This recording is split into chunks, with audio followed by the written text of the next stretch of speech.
को दिखा रहे हैं जहां पर जावेद ग्राउंड रिपोर्ट हम तक लगातार पहुंचा रहे हैं। वहीं तुर्की में आई तबाही के 8 दिन बाद भी हालात सामान्य नहीं हुए हैं।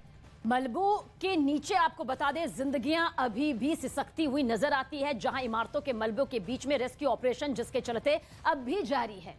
और आपको ये भी बताएं कि 8 दिन बाद भी मलबे में दबे लोगों को सुरक्षित यहां से निकाला जा रहा है। और कुछ ऐसी तस्वीर तुर्की के हतै से भी सामने आई है। वहां पर 182 घंटे बाद 13 साल के एक बच्चे को मलबे से सुरक्षित बाहर निकाला गया है और फिर उसे अस्पताल भी पहुंचाया गया।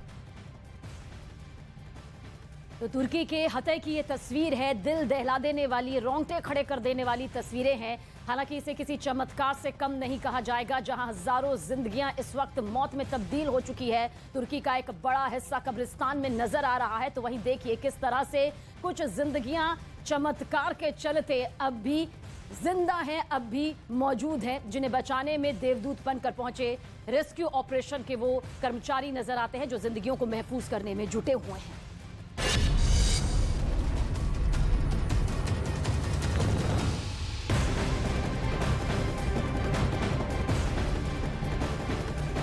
तो भूकंप प्रभावित तुर्की से लगातार भयानक तस्वीरें सामने आ रही हैं। और इन तस्वीरों में 1939 के बाद तुर्की के सबसे घातक भूकंप से हुए विनाश को देखा जा सकता है। जैसे जैसे वक्त बीतता जा रहा है, लोगों की जिंदगी बचाने की उम्मीदें भी अब कम होती जा रही हैं। हालांकि भूकंप आने के 8 दिन बाद भी मलबे में दबे कई लोगों को सुरक्षित बाहर निकाला गया। तो वहीं भूकंप के बाद कई इमारतें पूरी तरीके से गिरी नहीं है, उन्हें भी गिराकर मलबा हटाने का काम इस वक्त लगातार जारी है।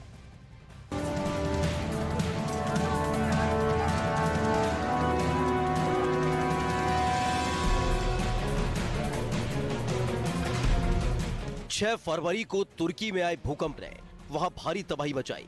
भूकंप की वजह से वहां 31,000 से ज्यादा लोगों की मौत हो गई, जबकि 80,000 से ज्यादा लोग घायल हो गए। भूकंप ने वहां ऐसी तबाही मचाई कि लाखों लोग बेघर हो गए।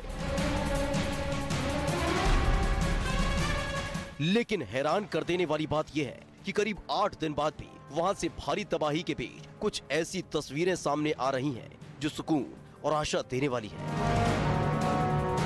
कुछ ऐसी ही तस्वीरें तुर्की के हतै से सामने आई। वहां 182 घंटे बाद मलबे में फंसे 13 साल के एक बच्चे को रेस्क्यू टीम ने काफी कोशिशों के बाद सुरक्षित बचा लिया।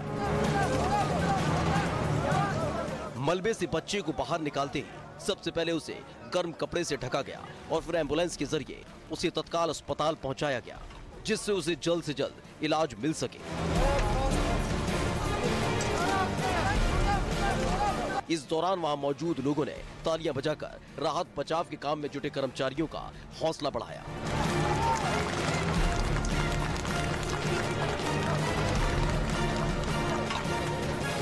तो आपको एनडीआरएफ के जवान नजर आएंगे। ये जो इमारत है ये दरअसल इसके ग्राउंड फ्लोर पे ऑटो फ्लोर था और उसके ऊपर 6 इमारतें रिहायशी थी। अब जरा इसको एयर कैमरा से आपको दिखाते हैं। देखिए आपको येलो कैप में जो जवान नजर आएंगे वो दरअसल एनडीआरएफ के जवान हैं। यहाँ पता चला था कि यहाँ 15 लोग दबे हुए हैं, जिसमें कल एक बच्ची को जिंदा बचाया गया और उस बच्ची ने बताया कि उसकी बहन भी जिंदा है। और उसके बाद एनडीआरएफ से संपर्क किया गया, एनडीआरएफ यहाँ पर पहुंची है। कल जिस बच्ची को जिंदा बचाया गया था वो यहाँ की लोकल एजेंसी ने बचाया था, लेकिन उस लोकल एजेंसी ने बच्चे के हवाले से जब ये बात सुनी कि यहाँ पर एक और उसकी बहन जिंदा है, तो उसने भारत की एनडीआरएफ से संपर्क किया। भूकंप के मलबे में फंसी इंसानी जिंदगी के साथ साथ जानवरों को भी बचाने की कोशिशें चल रही हैं। तुर्की के एनिमल राइट्स फेडरेशन के स्वयंसेवक मलबे के नीचे या भूकंप के बाद खाली छोड़े गए घरों से जानवरों को बचाने की कोशिश करने के लिए 24 घंटे काम कर रहे हैं।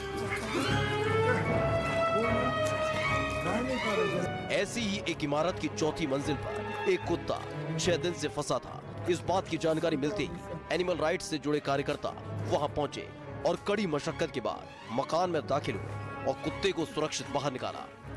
Çekim yapmışsınızdır. Hiçbir pet shop'tan ne mama, ne kuş yemi, ne tavuk yemi hiçbir şey bulamıyor insanlar çünkü her yer kapalı, her yer göçük altında kaldı. तुर्की में विनाशकारी भूकंप में बेघर हुए लाखों लोग तंबुओं में खचाखच भरे हुए हैं।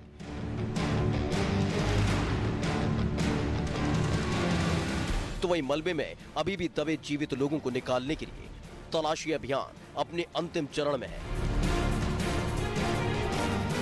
हालांकि अभी भी ऐसे तमाम लोग हैं जो अपनों की तलाश में भटक रहे हैं। Where you came from? We come from London, and then just came today actually visit the families.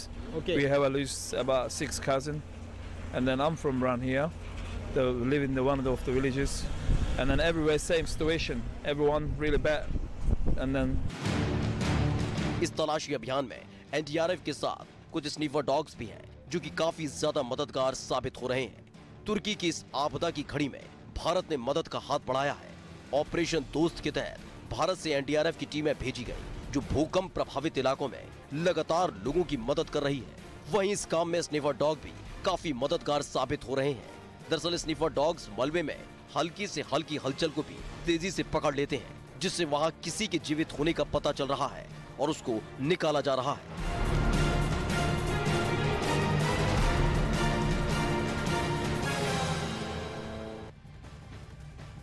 और जरा एक बार फिर से रुक करते हैं तुर्की से। जावेद लगातार हमारे साथ बने हुए हैं। जावेद, जरूर रेस्क्यू ऑपरेशन चलाया जा रहा है, भारत की ओर से भी ऑपरेशन दोस्त को चलाया जा रहा है, लेकिन इस वक्त चुनौतियां क्या? क्योंकि देखिए मलबा इतना ज्यादा है, जिंदगियों को बचाने में जद्दोजहद बहुत यहाँ पर देखने को मिल रही है, लेकिन और क्या बड़ी चुनौतियां हैं जो रेस्क्यू ऑपरेशन के दौरान सामने आ रही है? देखिए, सबसे बड़ी चुनौती ये है कि जो रेस्क्यू ऑपरेशन चल रहा है उसमें अभी तक ये नहीं अंदाज़ा लगाया जा सकता कि कितनी बॉडीज़ हैं। मैं इस बात को इस तरह से आपको तस्वीरों के ज़रिए दिखाना चाहूँगा। जहां हम अंताकिया में हैं वो ज़रा तस्वीर आप देख लीजिए।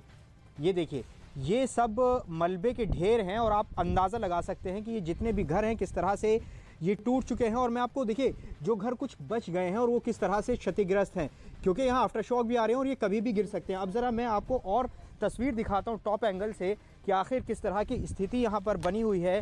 यहाँ ये जो पूरी बस्ती है ये एक तरह से ख़त्म हो चुकी है। ओ माय, देखिए, ये देखिए, ये आप विजुअल देख लीजिए। लग रहा है कि यहाँ पर किसी ने बमों की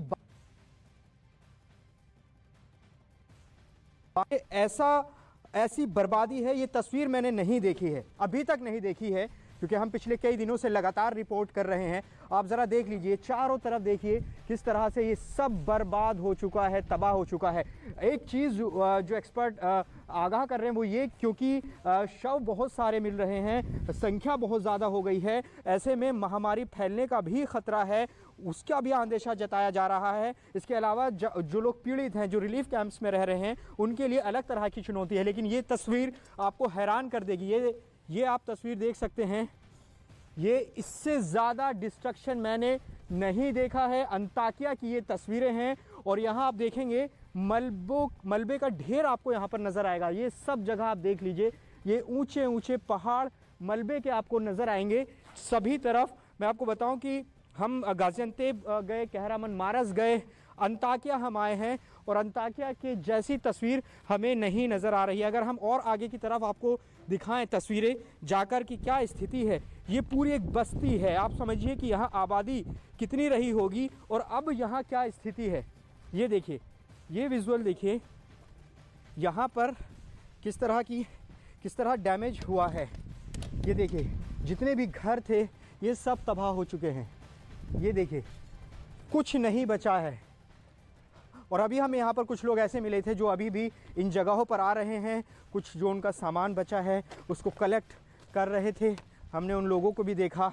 ये जो बताया जा रहा है एक आर्कियोलॉजिकल प्रोटेक्टेड साइट है। ये देख लीजिए, हम करीब 300 मीटर वॉक करके आगे आ चुके हैं और हमें सिर्फ तबाही ही तबाही नज़र आ रही है। ये देखिए, ये विजुअल्स देखिए, इससे ज़्यादा तबाही की तस्वीरें आपको अभी तक नहीं दिखाई होंगी, ये हम दावा कर सकते हैं, क्योंकि ऐसी तस्वीरें अंताकिया की तस्वीरें अभी तक ऐसी सामने नहीं आई हैं जहां एक लंबे पैच में तबाही की तस्वीरें साफ नज़र आ रही हैं। आप अंदाज़ा लगा सकते हैं कि यहाँ आबादी कितनी होगी, कितना बड़ा जान का नुकसान यहाँ हुआ होगा और घर किस तरह से नेस्तनाबूद हो गए हैं, वो तस्वीर तो आप देख ही रहे हैं।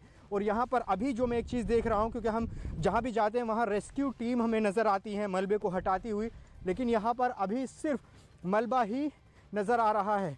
यहाँ हमने एम्बुलेंस जी जावेद, यहाँ पर हम मलबा लगातार देख रहे हैं किस तरीके से भयंकर तबाही वहां पर आई है। लेकिन क्या जावेद अब भी अंताकिया या फिर और जो पड़ोस के जो शहर है वहां पर आफ्टर शॉक्स अब भी महसूस किए जा रहे हैं भूकंप के?